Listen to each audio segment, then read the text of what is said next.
Amigos de Biblia Libre, ¿cómo están? Mi nombre es Edgar Escobar, bienvenidos al Noticiero de Biblia Libre, con las mejores y las peores noticias del mundo cristiano en la actualidad. Hoy es 30 de noviembre de 2025.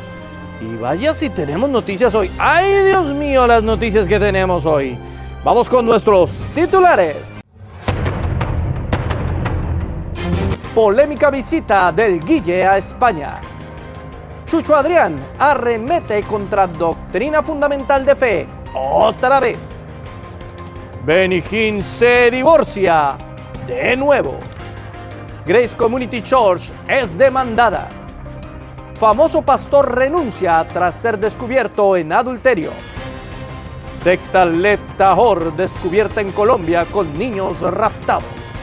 Anda, tío, y comenzamos hoy las noticias desde la madre patria. Pues agárrense los asientos, el gran show espiritual del apóstol Guillermo Maldonado se mudará a Valencia. Sí, España recibirá su dosis de poder, impartición y revelación.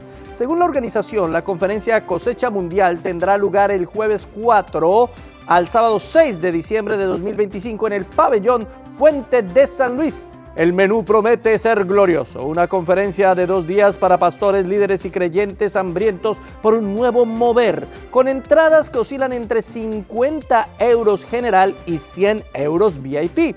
El sábado 6, la gran cruzada de salvación y milagros será, ¡oh sorpresa!, gratuita para todo el que quiera entrar. Como era de esperarse, semejante anuncio no cayó del todo bien en ciertos círculos. La visita ya ha despertado fuertes críticas, como señala un artículo reciente en un medio de prensa cristiano, cuestionando tanto la doctrina de Maldonado como los altos costos del evento. De hecho, algunos críticos aseguran que en apenas 2 días Maldonado podría embolsarse más de 1 millón de euros solo con la venta de entradas, sin contar las ofrenditas especiales de amor que seguramente se levantarán durante los cultos. Y todo esto en una reunión que supuestamente busca salvar almas. ¡Qué generoso!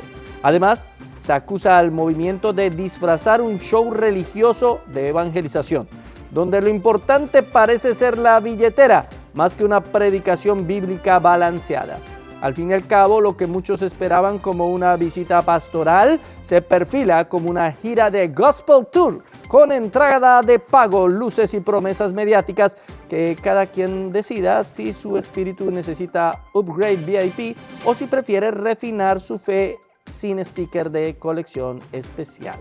Sí, señores, queridos amigos y hermanos en España, no le daría yo precisamente la bienvenida a mi país a un falso maestro como este. La Biblia dice en la segunda carta del apóstol Juan, en el versículo 10, si alguno viene a vosotros y no trae esta doctrina, no lo recibáis en casa, ni le digáis bienvenido, porque el que le dice bienvenido participa en sus malas obras. Los verdaderos cristianos no podemos decirle bienvenido a un falso maestro. Pero seguimos con noticias y esta vez vamos a Colombia. Sí, señores, en Colombia algo muy grave pasó. Descubrieron a la secta Left Tahor en Colombia con niños. ¡Wow! En un operativo que sorprendió incluso a las autoridades, Colombia se convirtió en el escenario de un nuevo capítulo de la larga y oscura historia de la secta judía ultraortodoxa Left Tahor.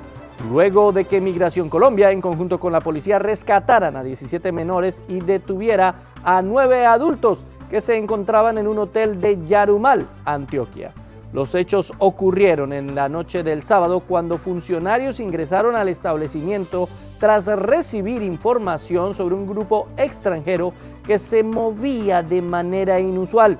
Los judíos ultraortodoxos pretendían pasar desapercibidos, pero se les olvidó cambiar el spodik negro por el sombrero aguadeño y el talit por un poncho paisa. No sé cómo no los descubrieron antes.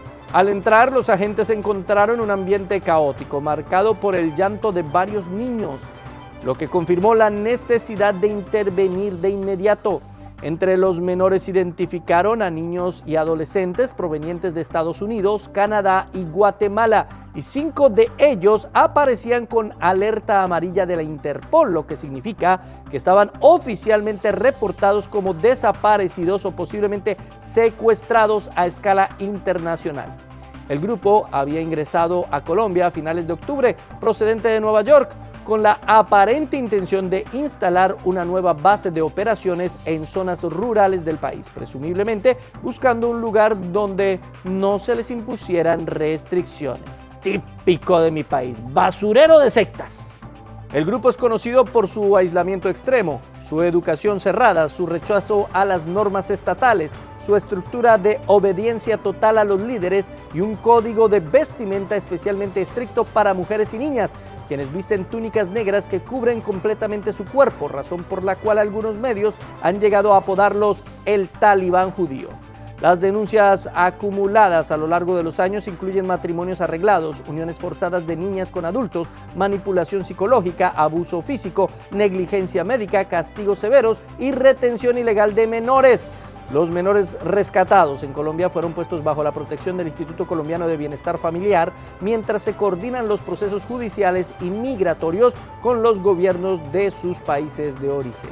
Tremendo lo que esta secta judía ultraortodoxa está haciendo en el mundo entero. Mucho cuidado, Colombia, Dios mío, reciben a cualquiera. Gracias a Dios que se dieron cuenta que esto era algo ilegal. Y recordemos lo que la Biblia nos dice alrededor de los más pequeños. Mateo capítulo 18, verso 6. Y cualquiera que haga tropezar a uno de estos pequeños, que cree en mí, mejor le fuera que se colgase al cuello una piedra de molino de asno y que se le hundiese en lo profundo del mar. Ay, Dios mío, qué grave esto. Vamos ahora al flash informativo.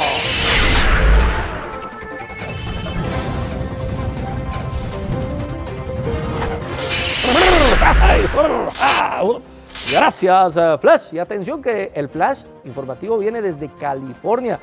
Y esta vez tiene como protagonista la iglesia Grace Community Church. Ay, Dios, qué cosa. Una nueva demanda presentada en California acusa a Grace Community Church en Sun Valley de haber facilitado y encubierto los abusos de un líder dentro de su comunidad. Según la demanda presentada en septiembre por una mujer identificada como Jane Doe y 3 menores referidos como JJ, AJ y RJ, la iglesia, junto con un individuo llamado Clinton Young, habría omitido los reportes obligatorios tras denuncias de abuso infantil e incluso habría instado a la mujer a someterse a la autoridad del abusador, a pesar de saber de los actos de violencia y agresión. El documento legal obtenido por The Christian Post indica que los líderes de la iglesia conocieron desde 2021 los abusos sufridos por la hija del demandante, cuando era apenas una niña pequeña. Sin embargo, no solo no informaron el caso a las autoridades correspondientes, sino que presionaron a la mujer para mantenerla conviviendo con su agresor. Según la acusación, dicha omisión permitió que el agresor continuara con sus abusos, incluyendo nuevas agresiones a la menor. Cuando la mujer y sus hijos decidieron finalmente salir del hogar por el peligro que enfrentaban, la iglesia no ofreció protección real. Por el contrario, algunos líderes testificaron en favor del agresor, apoyando su derecho a visitas supervisadas con los niños. Este caso se suma a un patrón de denuncias previstas contra Grace Community Church, en el que exmiembros y víctimas han afirmado que la congregación ha manejado de forma deficiente y a veces hostil las acusaciones de abuso. En 2023, la prensa especializada recogió testimonios de mujeres que denunciaron haber recibido consejo espiritual abusivo orientadas a perdonar y permanecer con sus agresores, pocas veces animadas a buscar ayuda legal o abandonar la relación. Expertos en abuso institucional y consejería eclesiástica advierten que tal comportamiento no es simplemente negligencia, sino una falla estructural. Cuando una iglesia prioriza la apariencia, el control espiritual o la preservación de su reputación por encima de la verdad, termina validando un ciclo de abuso, silencio y revictimización. Tremendo, no es el primer caso, la verdad, y esto está bastante grave. Algunos hermanos queridos reformados, cuando salen noticias alrededor de personajes o congregaciones reformadas, prefieren callar, pero si fuera una congregación, no sé, pentecostal o de otra línea, ahí sí lo denunciarían. No, nosotros tenemos la responsabilidad de denunciar todo. No sabemos exactamente qué es lo que está pasando en este caso, esperamos que todo salga a la luz y si realmente hay algún tipo de incompetencia o falla de parte de la iglesia, admitan su error e intenten repararlo con todos sus mecanismos. Es lo que podemos decir al respecto. Pero ¿qué opina usted? ¿Está de acuerdo con esto que está sucediendo? ¿Cuál es su punto de vista al respecto? Escríbalo aquí en la caja de comentarios y estaremos analizándolo. Y seguimos hablando de supuestos verdaderos maestros. Bueno, en Grace Community Church se predica correctamente la palabra de Dios, pero pues también hay muchos supuestos verdaderos maestros que hacen cosas que, ay Dios mío, como lo que pasó con Samuel Renningham. Samuel D. Renningham renunció esta semana como pastor de Trinity Reformed Baptist Church en La Mirada, California, y las razones del retiro espiritual no tienen nada de glorioso. Renningham, de apenas 38 años, reputado entre círculos reformados, autor de libros teológicos y colaborador ocasional en foros bautistas, era de sus predicadores con doctorados, sermones profundos, citas grecorromanas y teología del pacto hasta la sopa. Hasta ayer su nombre evocaba seriedad doctrinal, rigor bíblico y disciplina eclesial. Hoy su confesión pública pone en evidencia una caída que muchos habrían creído imposible para alguien de su perfil. En su declaración admitió haber cometido adulterio, calificándolo como un pecado excesivamente maligno, y reconoció que no lo reveló. Dijo que su destronamiento del púlpito es resultado de su propia infidelidad y de una conciencia expuesta por Dios. Según su carta de renuncia, le leyó una confesión a su congregación, entregó su cargo, aceptó la disciplina de la iglesia, incluso retiró voluntariamente sus escritos teológicos autopublicados. Este caso deja al descubierto una realidad dolorosa. No basta con credenciales académicas, con sermones sofisticados ni con lenguaje culto. El carácter pastoral, el temor de Dios real y la integridad personal siguen siendo lugares comunes de tropiezo. Muy triste el caso de este pastor, afamado, reputado, un gran orador, pero pues si lo que predicamos no lo llevamos a la práctica, de nada sirve. Oremos por la restauración de su familia, de su esposa y por la propia restauración de este hombre, y tengamos cuidado nosotros mismos de no caer en este tipo de tentaciones. Primera a los Corintios, capítulo 10, verso 12. Así que el que piensa estar firme, mire que no caiga. Y de pastores con gran reputación que definitivamente pecaron, pasamos a pastores con una pésima reputación, pero que pues no podemos decir que han pecado de esta manera, pero pecan de otra, ¿no? Con falsas doctrinas. Y esta vez tengo que hablar de nuevo, otra vez. Oiga, ya se volvió común Chucho Adrián, ya deja de darme noticias, por favor. Hablemos de las últimas declaraciones de Chucho Adrián. El cantante mexicano de música cristiana Jesús Adrián Romero volvió a encender la pólvora teológica en redes sociales tras una extensa entrevista en el podcast del productor y comunicador Javier Paniagua, donde entre reflexiones sobre música, fe y creatividad dejó caer tranquilamente que no cree en la doctrina del pecado original, que eso no está en la Biblia y que el ser humano no nace esencialmente pecador, sino más bien bueno. Declaraciones que han sido recopiladas y analizadas en diversos canales y directos de reacción que han convertido el video en alimento premium para teólogos indignados y youtubers reformados. En el episodio, promocionado desde las propias redes de Romero como una charla profunda sobre fe y propósito artístico, el cantautor cuestiona la idea clásica sostenida por siglos en el cristianismo histórico de que todos nacemos bajo la culpa y la corrupción del pecado de Adán. Romero sugiere que el relato del Génesis debe leerse más como una metáfora, que el concepto de pecado original sería una construcción teológica posterior y que hablar de niños que nacen pecadores genera una espiritualidad dañina centrada en la culpa, no en el amor. Críticos protestantes señalan que aunque Romero insiste en seguir considerándose cristiano y habla de Jesús y de la gracia, al negar el pecado original choca de frente con el consenso teológico históricamente mayoritario, tanto católico como protestante. Desde esta perspectiva, lo que Romero presenta como un detalle técnico, el pecado original no está en la Biblia, no es una pequeña discrepancia, sino un terremoto doctrinal. Si el ser humano no nace realmente en pecado, si su problema de fondo no es una naturaleza caída heredada de Adán, entonces la muerte sustitutiva de Cristo en la cruz deja de ser la respuesta a una condición universal de condenación y se reduce a un bello gesto inspirador, como señalan algunos de sus críticos. Un evangelio sin pecado original termina siendo un evangelio sin necesidad de radical de gracia, una espiritualidad de autodescubrimiento con banda sonora romántica. No, ya no más, Chucho Adrián, ya no más herejía, Chucho Adrián.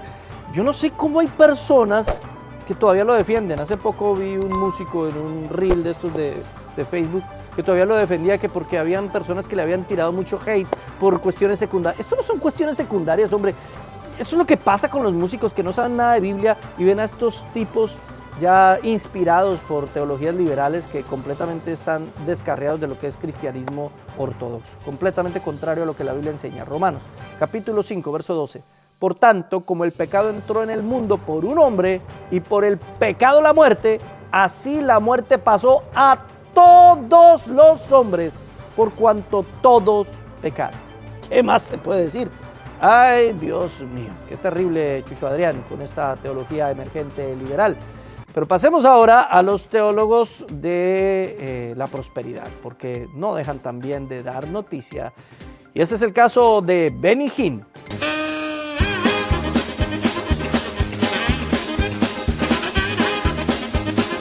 Dije Benny Hinn, Quique, no Benny Hill. Ay, siempre con lo mismo. Resulta que el evangelista televisivo Benny Hinn protagoniza una movida digna de telenovela.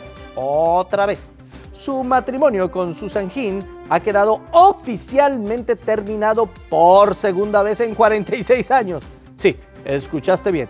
La pareja que hace unas décadas prometía amor eterno ya no comparte casa, ni tal vez sueños. Cuando Susan pidió el divorcio en 2024, ellos vivían en casas separadas a más de 60 millas de distancia. El desenlace formal llegó con un divorcio sin contestación, dictado el 19 de noviembre en un tribunal de Florida. Pero ojo, según el abogado de Benny, todo esto se resolvió amistosamente. Aparentemente ellos siguen muy enamorados, con un amor de almas gemelas, orando juntos y dedicados al ministerio, pese a no estar casados. Al parecer, divorciarse no significa dejar de amarse. ¡Vaya giro poético! Para quienes recuerdan, no es la primera vez que lo hacen. Susan ya había pedido el divorcio en 2010 tras 30 años de matrimonio. Luego volvieron a casarse en 2013 ante 1,000 personas, pero parece que ese felices para siempre terminó siendo más bien un hasta nuevo aviso. Detrás de los discursos de reconciliación, promesas de ministerio, milagros y bendiciones, esta historia recuerda algo importante. A veces las alianzas eternas tienen cláusula de salida y hasta las almas gemelas terminan con papeles de divorcio. Y así, entre profecías, testimonios y reconciliaciones a los brincos, la vida de Benny Hinn demuestra que el guión del Evangelio de la Prosperidad no siempre incluye vivieron felices para siempre. A veces termina en una corte de la Florida. Y oremos también por Benny Hinn y su divorcio y su esposa y toda su familia. También hay que orar por todos los hombres, eso es lo que enseña la palabra de Dios. Y hablando de orar, vamos a mi sección favorita. Oremos.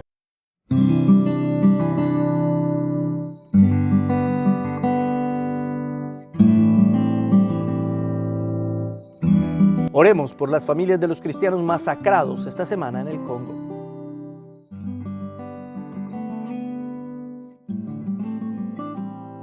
Oremos por las emisoras radiales cristianas en Costa Rica que corren el riesgo de desaparecer por nuevas regulaciones del Estado. Oremos por Europa, ya que la Unión Europea quiere obligar a todos sus países a reconocer matrimonios entre personas del mismo sexo. Oremos por el aumento de ataques islámicos contra cristianos en Europa. Oremos por la esposa del pastor Pedro Reina, por su pronta recuperación. Hermanos queridos, no nos cansemos de orar. Oremos.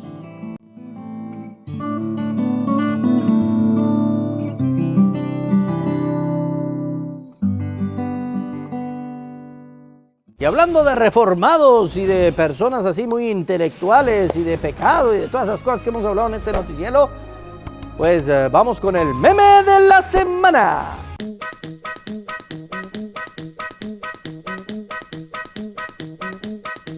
La primera vez que a mí me dijeron 5 solas, también pensé en eso, honestamente. Soy más bien así como el Chavo.